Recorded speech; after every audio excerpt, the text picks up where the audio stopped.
اختر شام کی آتی ہے فلک سے آواز، سجدہ کرتی ہے سحر جس کو، وہ ہے آج کی رات۔ رہے یکگام ہے ہمت کے لیے عرش بری، کہہ رہی ہے یہ مسلمان سے معراج کی رات۔ علامہ اقبال اپنے دور میں ایک خوبصورت چیز کالی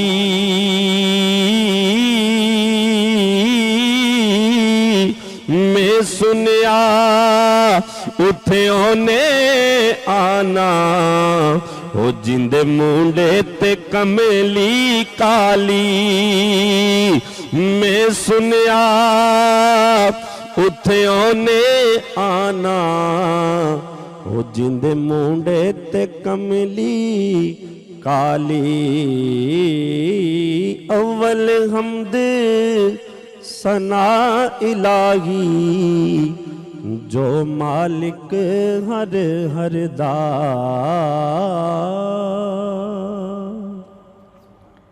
سبحان اللہ، ماشاء اللہ۔ وسیم بھائی ہمیشہ آپ کے لیے بہت ساری دعائیں کرتے ہیں اور آج بھی یہی کہیں گے رب آپ کو جزائے خیر دے، اور آپ کے دل کی مرادیں بھی پوری ہوں، اور وہ بھی جو شاید آپ کو نہیں پتا آپ کے لیے بہتر ہے، یقیناً رب بہتر جانتا ہے۔ دعا کریں، یہ بڑی خاص ساعتیں ہوتی ہیں، یہ لمحات بہت ضروری ہوتے ہیں،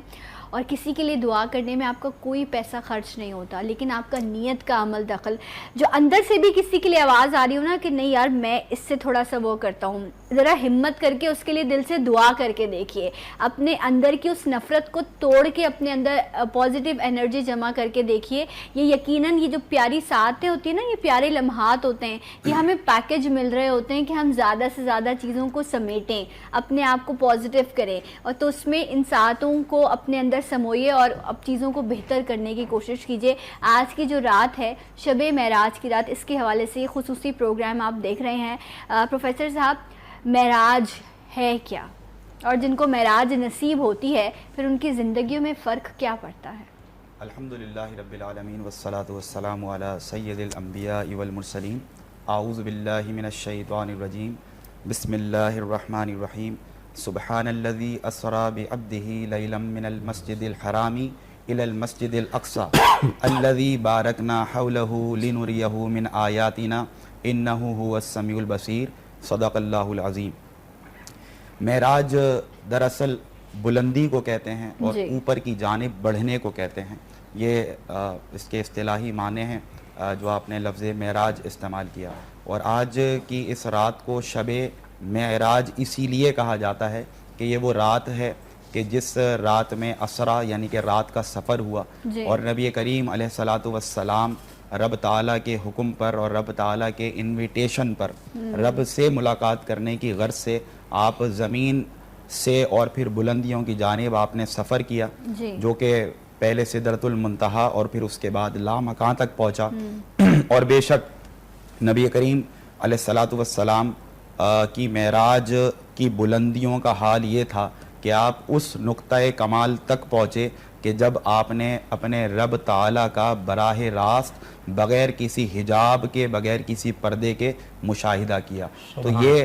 آج کی رات میں سمجھتا ہوں شب معراج یہ نبی کریم صلی اللہ علیہ وسلم کی عظمتوں کی معراج تھی۔ آج کی رات آپ کے جتنے معجزات تھے ان کی معراج تھی۔ آج کی رات آپ اپنے جسم اطہر کے ساتھ بنفس نفیس رب تعالیٰ سے لامکان پر ملاقات کے لیے تشریف لے جاتے ہیں، تو یہ آپ کی رب سے جو انسیت اور محبت اور قربتوں کا عالم ہے، آج ان قربتوں اس محبوبیت کی معراج تھی کہ آج آپ اس نقطۂ کمال کو پہنچے۔ اور اسی لیے شاعر نے یہاں پر بڑی خوب بات کی ہے کہ بلغ العلا بکمالہ کشف الدجا بجمالہ حسنت جمیع خصالہ صلو علیہ وآلہ واصحابہ وسلم تسلیما کثیرا کثیرا۔ نبی کریم علیہ الصلاۃ والسلام، اب یہ ایک بڑی ریلیونٹ بات ہے اس سے کہ آپ کے اتنے معجزات ہیں جو کہ چشمان فلک نے اور زمین نے دیکھے، لیکن شب معراج کو ایک منفرد حیثیت اور مقام کیوں حاصل ہے؟ اور آپ یہ دیکھیں کہ اس واقعے کو اور اس معجزے کو ایک الگ ہی پروٹوکول اللہ تعالیٰ کی طرف سے بھی ملا بالکل کہ اس کو ایک پذیرائی اس انداز سے ملی کہ آج بھی اس رات کا خاص اہتمام کیا جا رہا ہے اور امت مسلمہ اس میں اپنے رب کے حضور اپنی عبادتوں کو پیش کر رہے ہیں, نبی کریم علیہ الصلاۃ والسلام پر درود و سلام کے نذرانے پیش کر رہے ہیں. کا بنیادی مقصد کیا ہے؟ اچھا, یہ جو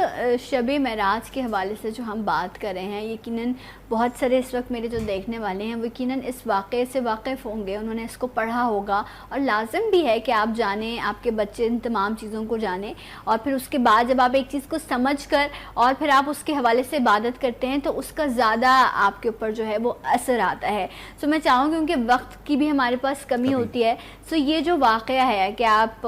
قریش کے جو ڈھائے ہوئے مصائب تھے, پریشانیاں تھیں, اس کے بعد آپ ام ہانی کے گھر جو ہے آپ اپنی چچا زاد بہن کے گھر پر تھے, عشاء کی نماز ہوئی, اس کے بعد جو یہ سفر طے ہوا ہے, وہ جو ایک فوج آئی, وہ جو ایک بارات آئی, میں چاہتی ہوں وہ سفر جو ہے وہ بھی آپ بیان کریں کہ جن جن مراحل سے وہ گزرا, اور وہ جو معراج کی رات تھی اس میں کہاں کہاں سے وہ گزرے اور کیا کیا چیزیں تھیں جو ہوئیں اس رات میں. نبی کریم صلی اللہ علیہ وسلم کی نبوت کا یہ 12واں سال تھا جی, یعنی کہ 52nd ایئر آپ اس کو کہہ سکتے ہیں, یعنی کہ نبی کریم صلی اللہ علیہ وسلم کی عمر مبارک کا 52واں سال اور آپ کی نبوت کے بعد یا اعلان نبوت کے بعد کا جو 12واں سال تھا. اور یقیناً یہ جو پچھلے 10 سے 11 سال گزرے تھے اس میں جن مصائب کا, مشکلات کا اور تکالیف کا نبی کریم علیہ الصلاۃ والسلام کو سامنا کرنا پڑا, اور پھر خود سورۃ الضحیٰ میں یہ اعلان رب تعالیٰ کی طرف سے کہ وَلَلْآخِرَةُ خَيْرٌ لَكَ مِنَ الْأُولَىٰ اس بات کی طرف نشاندہی کر رہا تھا کہ اے میرے محبوب صلی اللہ علیہ وسلم, آپ کی ہر اگلی آنے والی گھڑی آپ کی پچھلی 7 سے بہتر ہوگی. یعنی کہ اب یہ وہ وقت آ چکا تھا کہ جو مصائب اور مشکلات اللہ تبارک و تعالیٰ کی سب سے محبوب ہستی یعنی کہ نبی کریم علیہ الصلاۃ والسلام جو کہ وجہ تخلیق کائنات ہیں, جو کہ رب العالمین کے محبوب ہیں اور رحمت للعالمین ہیں, رب خود رحمان ہے اور آپ کو رحمت للعالمین بنا کر بھیجا, تو آج آپ کی ان کاوشوں, ان محنتوں, ان قربانیوں کا ثمر ملنے کا آغاز ہو چلا تھا. تو یہ ہجرت سے پہلے کا سارا یہ 52واں سال ہے. مطلب یہ کہ نبی کریم صلی اللہ علیہ وسلم پر جب اعلان نبوت ہوا تو اس کے بعد یہ پھر سلسلہ ہوا, اور یہ ہجرت سے کچھ سمجھ لیں کہ پہلے کا ہے. تو جب نبی کریم صلی اللہ علیہ وسلم پر یہ حضرت جبرائیل علیہ السلام پورے پروٹوکول کے ساتھ آپ کے پاس تشریف لائے اور آپ نے بالکل بجا فرمایا کہ آپ اپنی چچا زاد بہن ام ہانی کے گھر پر آپ موجود تھے اور آپ نے وہاں پر عشاء کی نماز پڑھی, اور اس کے بعد آپ کچھ دیر کے لیے جب سوئے تو پھر حضرت جبرائیل علیہ السلام نبی کریم علیہ الصلاۃ والسلام کی بارگاہ میں حاضر ہوئے اور آپ کو باقاعدہ جگایا گیا, اور پھر آپ کو یہ مجدہ سنایا گیا کہ رب تعالیٰ آپ سے ملاقات کا شوق رکھتا ہے, اور آپ کو پورے سفر کی جو ہے وہ آج نوید سنائی جا رہی ہے اور آپ کو مجدہ سنایا جا رہا ہے. تو نبی کریم صلی اللہ علیہ وسلم بنفس نفیس حضرت جبرائیل علیہ السلام کے ساتھ تشریف لے کر گئے. یہاں پر محدثین کرام, مفکرین کرام اور فقہاء بہت خوبصورت نقطہ بیان کرتے ہیں کہ اتنے بڑے سفر میں کہ جب نبی کریم صلی اللہ علیہ وسلم نے 7 آسمان کی سیر کی اور جنت کا مشاہدہ کیا, دوزخ کا مشاہدہ کیا, آپ کو غیب کی وہ تمام چیزیں دکھائی گئیں کہ جو نبی کریم صلی اللہ علیہ وسلم نے وقتاً فوقتاً صحابہ کرام رضوان اللہ تعالیٰ علیہ اجمعین سے ان کو شیئر بھی کیا. لیکن اس پورے سفر میں جو سب سے خوبصورت بات تھی, جو فقہاء کرام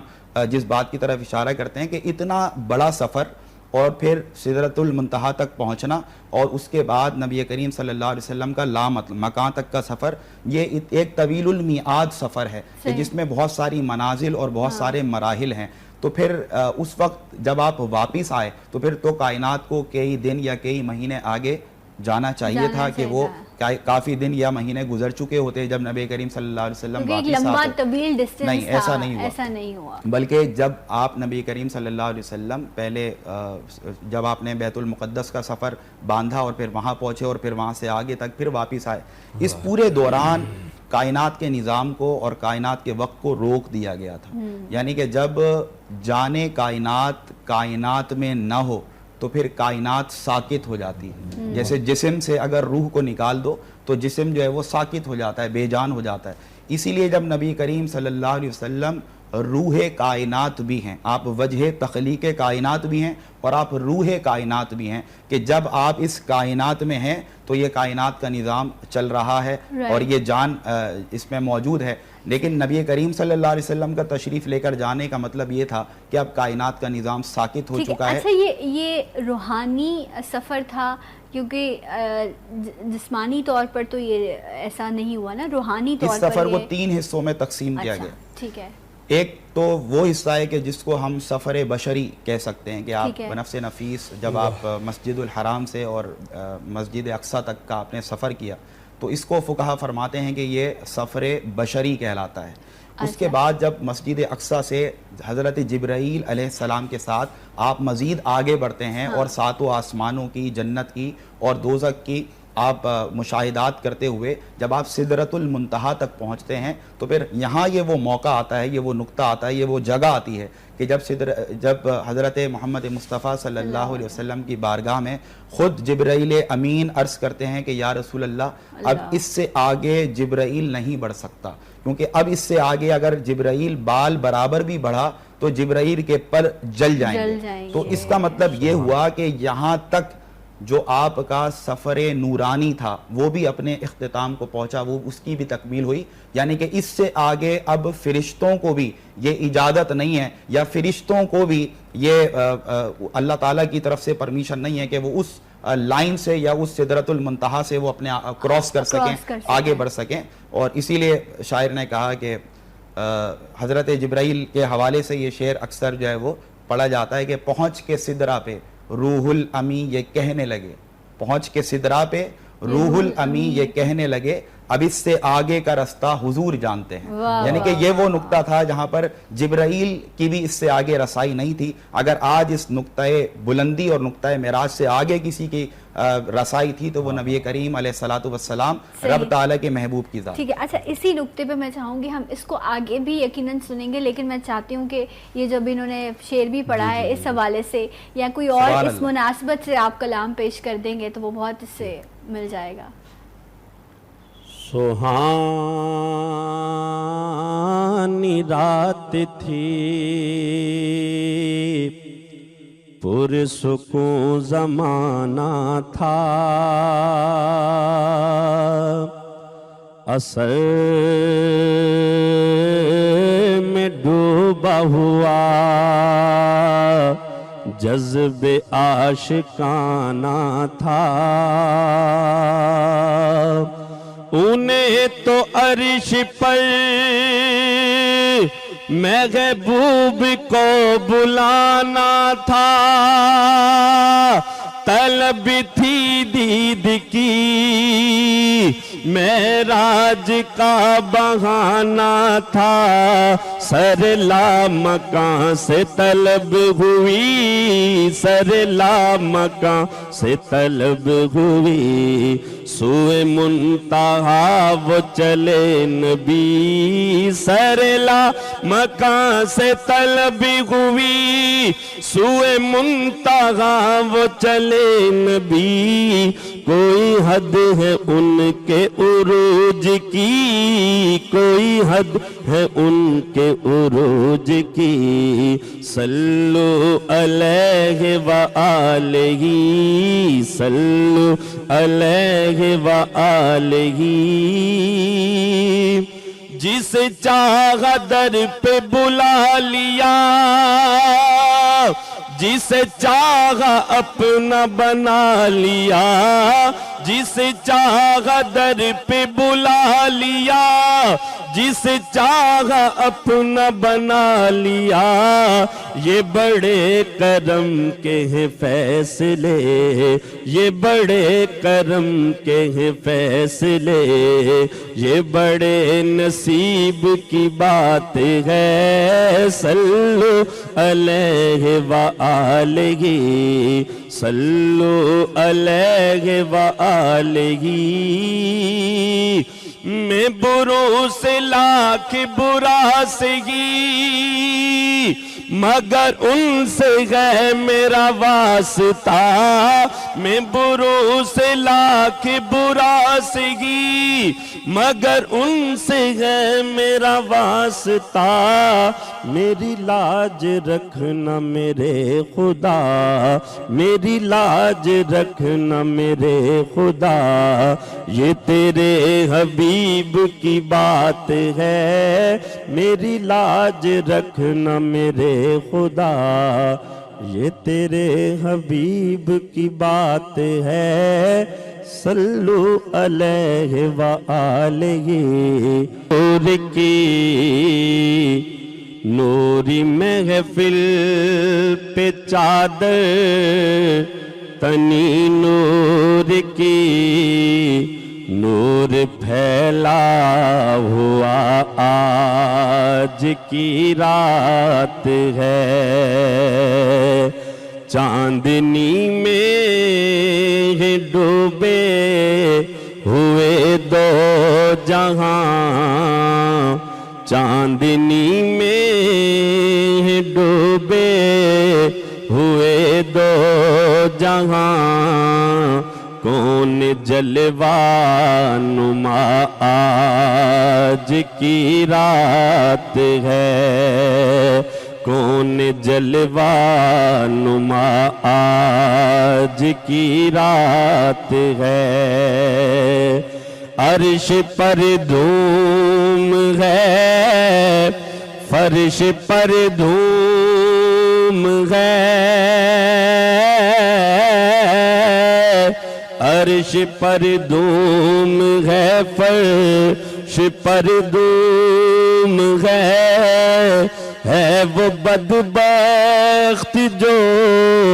آج محروم ہے، پھر یہ آئے گی شب کس کو معلوم ہے، ہم پہ لطف خدا آج کی رات ہے، ہم پہ لطف خدا آج کی رات ہے، مانگ لو چشم تر مانگ لو، مانگ لو چشم تر مانگ لو، درد دل اور حسن نظر مانگ لو، کملی والے کی نگری میں گھر مانگ لو، کملی والے کی نگری میں گھر مانگ لو، مانگنے کا مزہ آج کی رات ہے، مانگنے کا مزہ آج کی رات ہے، نور محفل پہ چادر تنی نور کی، نور پھیلا ہوا آج کی رات ہے۔